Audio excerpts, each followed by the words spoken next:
జోహ్రాన్ మమ్దానీ అమెరికాలోని అతిపెద్ద నగరమైన న్యూయార్క్కు 112వ మేయర్గా ప్రమాణ స్వీకారం చేశారు.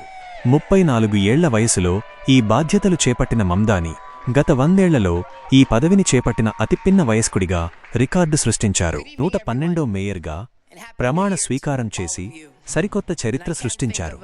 2026 జనవరి 1వ తేదీన జరిగిన ఈ వేడుకతో ఆయన అమెరికాలోని అతిపెద్ద నగరానికి నేతృత్వం వహిస్తున్న తొలి ముస్లిం మరియు తొలి భారతీయ ఉగాండా సంతతి వ్యక్తిగా రికార్డుకెక్కారు. ఈ చారిత్రాత్మక ఘట్టానికి సంబంధించిన పూర్తి వివరాలు మీకోసం. ప్రమాణ స్వీకార వేడుక విశేషాలు. అర్ధరాత్రి ప్రమాణం. జనవరి 1వ తేదీ అర్ధరాత్రి 12:01 మన్ హట్టన్లోని చారిత్రాత్మక పాత సిటీ హాల్ సబ్వే స్టేషన్లో ఒక ప్రైవేట్ వేడుకలో ఆయన మేయర్గా బాధ్యతలు చేపట్టారు. New York attorney general Letitia James ఆయనతో ప్రమాణం చేయించారు. పవిత్ర ఖురాన్పై ప్రమాణం.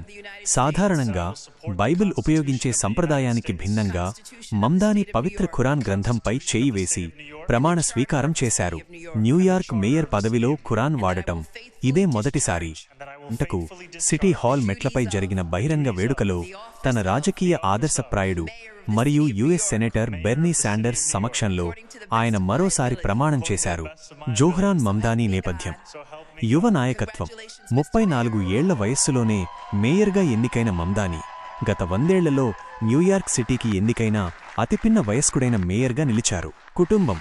ఈయన ప్రముఖ భారతీయ సినీ దర్శకురాలు మీరా నాయర్, ఉగాండాకు చెందిన విద్యావేత్త మహమూద్ మమ్దానీ దంపతుల కుమారుడు. ఈయన ఉగాండాలోని కంపాలాలో జన్మించారు. గతంలో ఆయన న్యూయార్క్ స్టేట్ అసెంబ్లీ సభ్యుడిగా పనిచేశారు.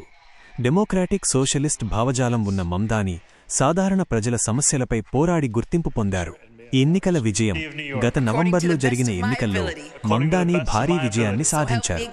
ఈ ఎన్నికల్లో డొనాల్డ్ ట్రంప్ వంటి ప్రముఖుల నుంచి విమర్శలు ఎదుర్కొన్నప్పటికీ న్యూయార్క్ ఓటర్లు ఆయన విధానాలకే పట్టం కట్టారు.